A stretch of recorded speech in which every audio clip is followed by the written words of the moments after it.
Dear students, welcome to this video class for the 11th of January of this new year. This is an exceptional situation, so we have prepared this video in order to represent a regular class. So you should have in front of you your notebook and your book. First of all, I want to remind you some tasks that you had to do. If you did not have to do the retake exam, the exam of the first unit, you had this sheet with the patricians and plebeians with some questions that you had to answer. Some of you had already given to me on hand before the holidays. If you haven't, please send it to me to my email as soon as you can, because it's for today. If you haven't sent it to me, do it. And remember that all of you had still to do this activity about the Roman legion, where you had to choose an appropriate symbol for your legion and explain it. It's in your aula virtual, so please enter there, check it. If you haven't done it, please do it as soon as you can. This class is compulsory. You need to attend to this class exactly like any other class we will have in the high school. So, as I cannot make a roll call, I cannot check who is connected here right now, you need to check it. You will do it in the Aula Virtual, where you will find this part of online classes that you have seen in order to access to this video. And on the bottom of it, there's this, the attendance. You need to click on this link and check uh, inside a place that said, I have attended to the class on the 11th of January. That's it. But it's very important that you do it, because if you don't, I won't be able to put you as you attend this class. It will count as if you miss it. So please do not forget it. If you had any problem, please write me as soon as you can. Say me that you have had some problem. That's very, very important. So do not forget it. It's this link that you can easily find here. We will start talking about the unit we left before the holidays, which was Rome, ancient Rome. We have seen around half of the unit and we will review it today. This is exactly as a class we will have in the high school. As you can see, this video is not an hour long. That's because if you don't have anything, if you haven't copied anything because you missed the class or because we haven't reached that part, please stop the video and copy the things that you need to copy. The notes, definitions, activities, everything. It's exactly like in the class. I will not stop the video, but you can pause it as you when you want. So please do it. You can, of course, rewind some parts in order to watch them again, and so on and so on. If you still had extra time for this hour, you can use it for checking your Aula Virtual and being sure that you don't have anything to send me, and you can watch some videos that I have uploaded there. For example, some about the Roman army or the Roman battles. You can find them there. First of all, remember that the Roman history is divided up in three main periods. The Roman monarchy, where a king had the power between the 8th and 6th centuries BC.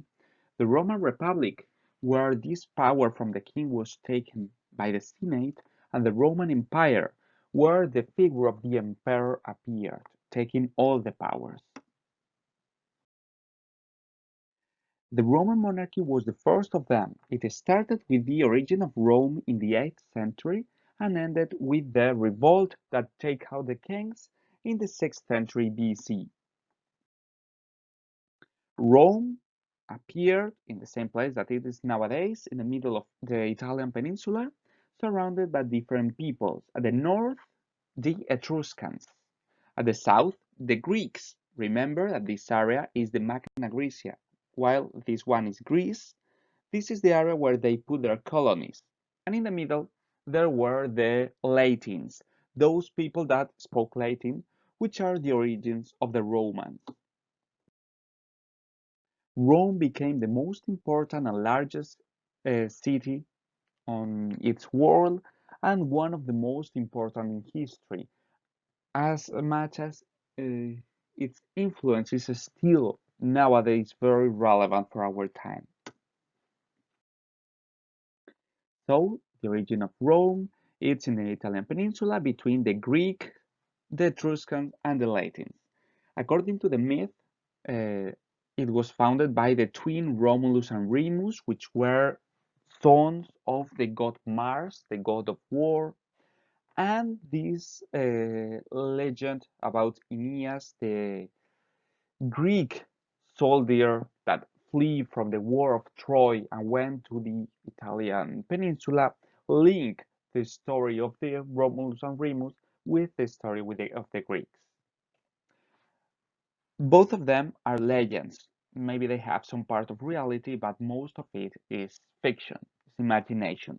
But we know that it was founded near the sea, the Mediterranean Sea, and near a river, the Tiber, on seven hills, the seven hills of Rome, which were the origin of the great city that appeared there. Here we can see this representation of Romulus and Remus being fed by the she-wolf. And here we've got the seven hills of Rome. Rome was a monarchy, meaning that it was ruled by a king, and this king had a great power, but there were also problems with them. The last one was Tarquinius Superbus, the superb, meaning arrogant, self-centered, a person that would not share their power. Because of that, there was a revolt in the 6th century BC, and the Senate took the power. In the Roman monarchy that started in the 8th century BC with the foundation of Rome as a city-state, an independent city, they had a king and a senate as the most important elements. The king had all the powers, the power over politics, so they took the decisions, the military power, meaning that they led the armies, and the religious authority, meaning that they control all the religious activities. And they were helped by the Senate, which was a group of people, the heads, the fathers of the most important families that helped the king, advised him. They could not rule Rome because the king had all the power, but they could help him. However, they wanted more power. So in the 6th century BC, they revolt. There was this sort of revolution of the most important families against the king. The king was expelled and the Senate took the power. This is the origin of the Roman Republic, another period of Roman history in which we do not have a king, but they had the power of the Senate. It's between the 6th and 1st centuries BC. The Senate was a group of politicians that ruled the city of Rome all together, trying to share the power as much as possible and fleeing from the idea of a monarchy, of a king. One of the most important things to know about the Roman Republic is that it was divided up between two classes of people. The free men, uh, because the slaves and the freedmen, the libertos, were another part of society, it was divided in two, the plebeians and the patricians. The plebeians were the less powerful and less important people in the society, while the patricians were the most important ones. They controlled wealth, power, they had the lands, they held the most important positions of power in the politics, in the army, and so on. So this society was divided in two groups. The patricians, which were a minority, meaning that there were just a few of them. There were the people from the most important families, the ones that we have seen they ruled the Senate in the past. Now they still have the power. Because in the 6th century BC, when the kings were expelled, these patricians took all the power and were able to control it. They did not share the power with all the people, but took it from themselves.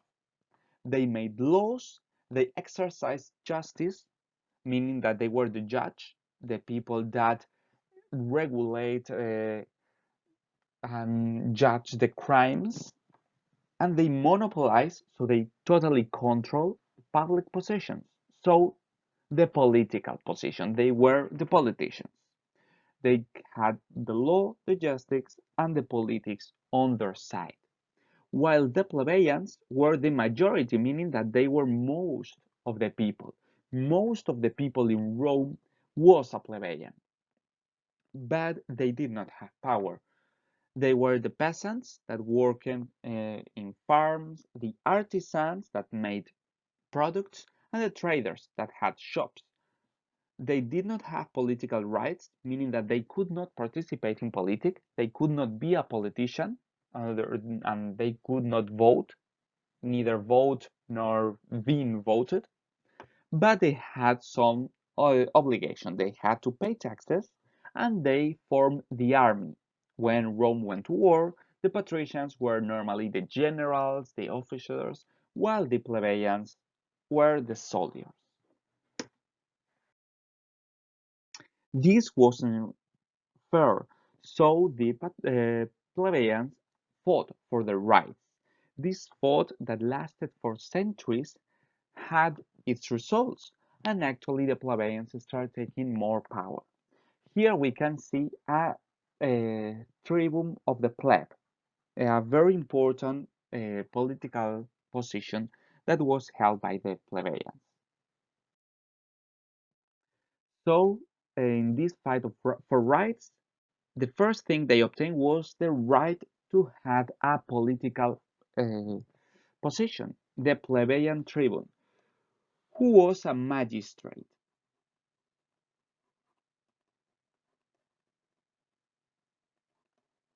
so a politician. Then they had the right to put the law of the 12 tables, meaning that the laws were public to everybody know them.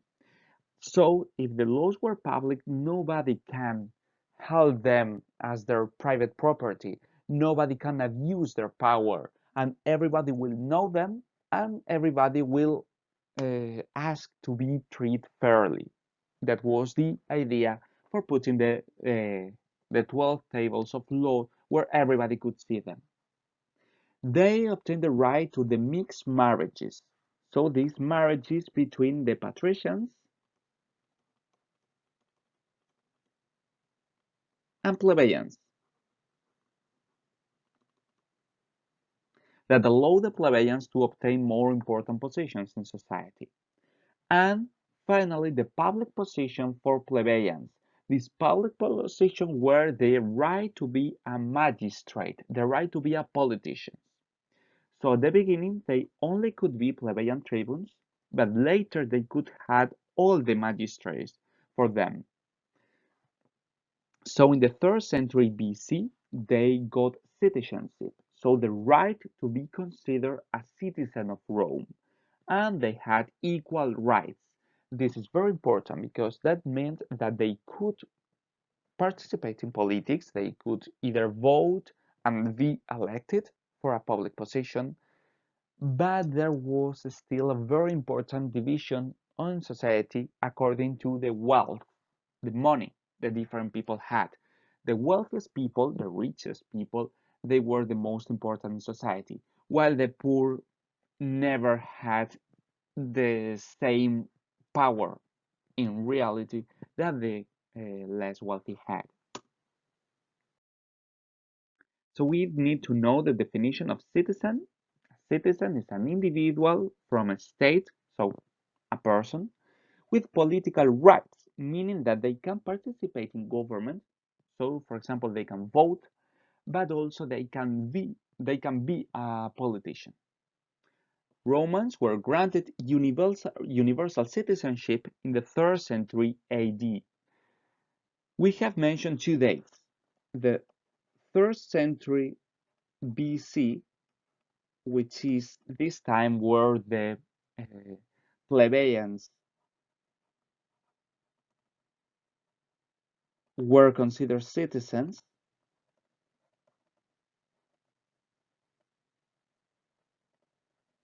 They got citizenship, and the 3rd century AD, which is where every citizen or every people born in Rome, so everybody in the empire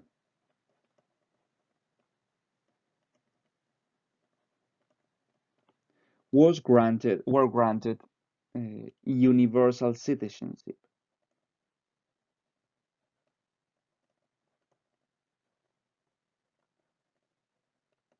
meaning that everybody in the empire was considered a citizen, regardless if they had been born in Rome or they hadn't. So it's a very, very important step. We're talking about the empire because in this time, the 3rd century AD, Rome was an empire, wasn't a republic anymore. This is the motto, the slogan of Rome, Senatus Populusque Romanus, meaning that the Senate and the people of Rome. Senate and people of Rome, because they were the ones that had the power. They made this power possible through votes. Here we can see a person voting in this coin, these denarius, and there were the citizens, the ones that could participate. They were free people, plebeians and patricians, after the 3rd century BC. Later, the libertos were considered citizens as well. And on top of society, we've got the politicians, especially the senators, the ones that were members of the Senate. The Roman political system was very complex with lots of steps, different political positions held by different people that need to be done in order. As you can see, in order to be, for example, a consul, you need to have been the previous position. This order is called the cursus honorum, uh, the transmission of the honors, the path of honor. So the different positions a politician needs to have covered in order to become, for example, a consul, the most important public position in Rome. So the Republican government, a very important thing that we need to know, and it's actually explained in our book in pages 238, 239, consists on three main elements: the Senate, the magistrates, and the assemblies. The Senate is a group of people, a group of former magistrates, so former politicians.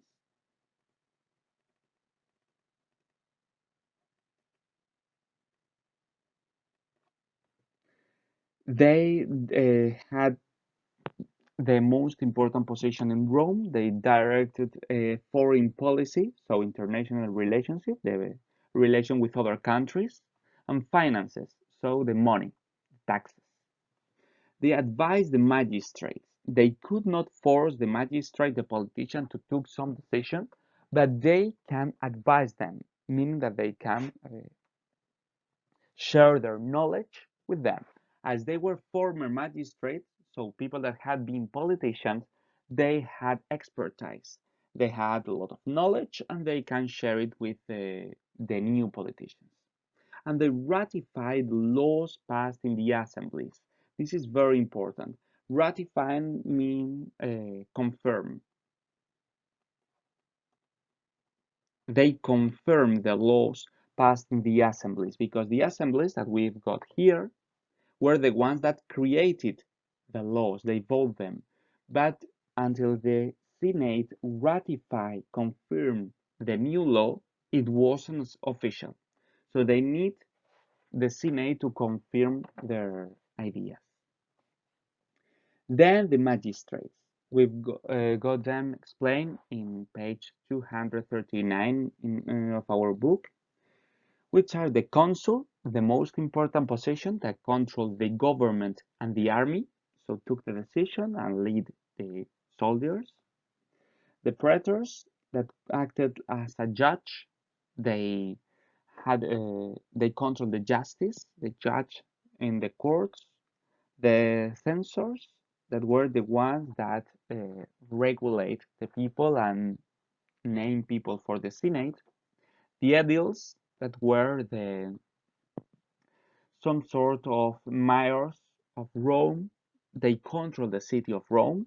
The quaestors, so the one that control the money, the taxes, they collect the taxes, and the plebeian tribune that we have already mentioned, which is this one that was a plebeian, and its main function was opposing the others, because the others were normally patricians, and the plebeian tribune had the task of defending the plebeians.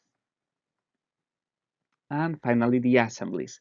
The assemblies were the meeting of all the people, all the citizens in Rome.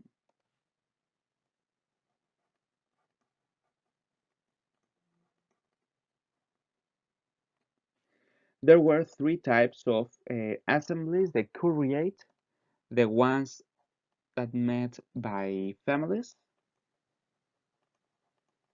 So according to the familiar origin, they were in one assembly or the other.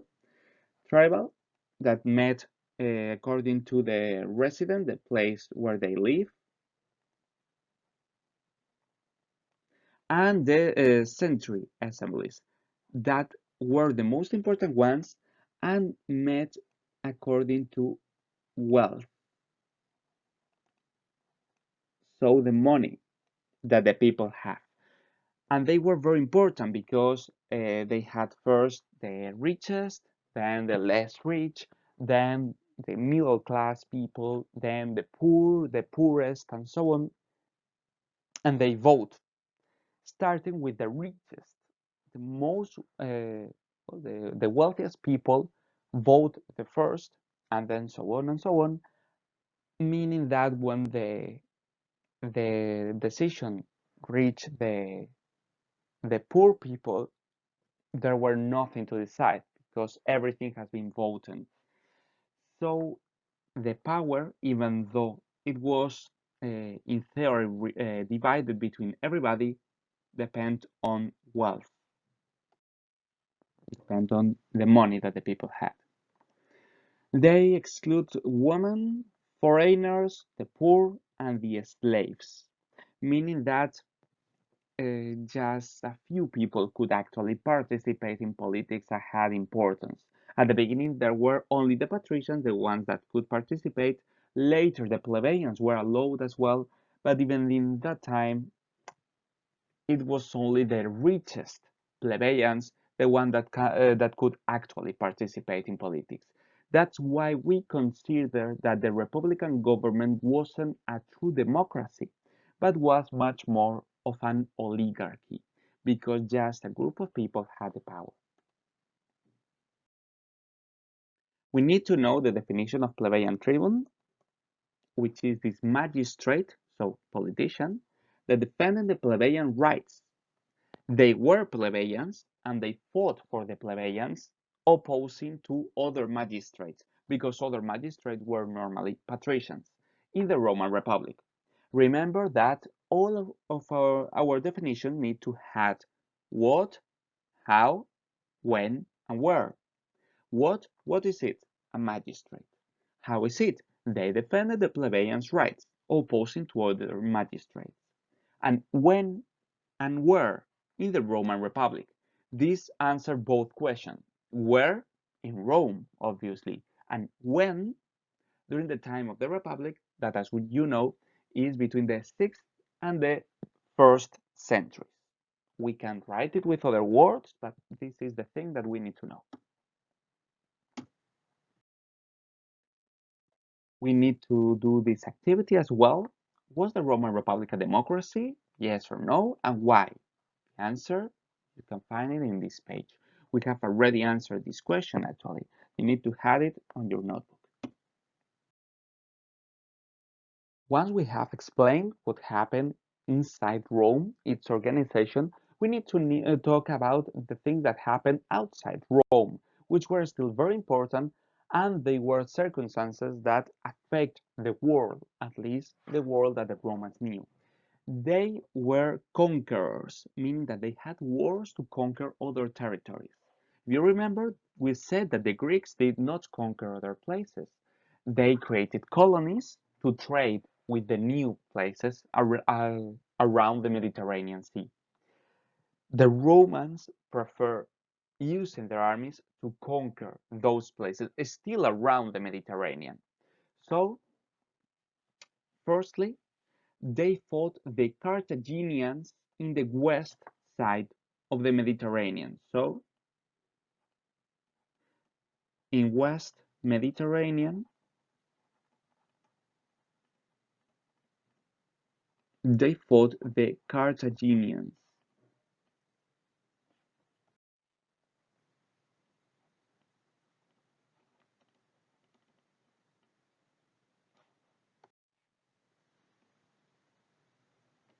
The Carthaginians were very important people from the north of Africa that were the greatest enemy of the Romans and created a very important empire that the Romans had to defeat in order to expand themselves. And they did in what are called the Punic Wars, because panic is another word for Carthaginian. Then the Macedonian Wars, which were that took place in East Mediterranean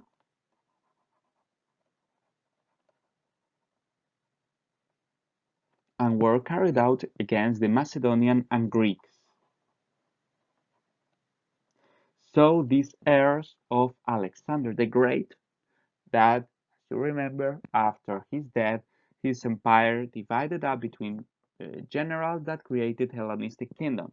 These Hellenistic kingdoms were fought by Rome and finally defeated by them.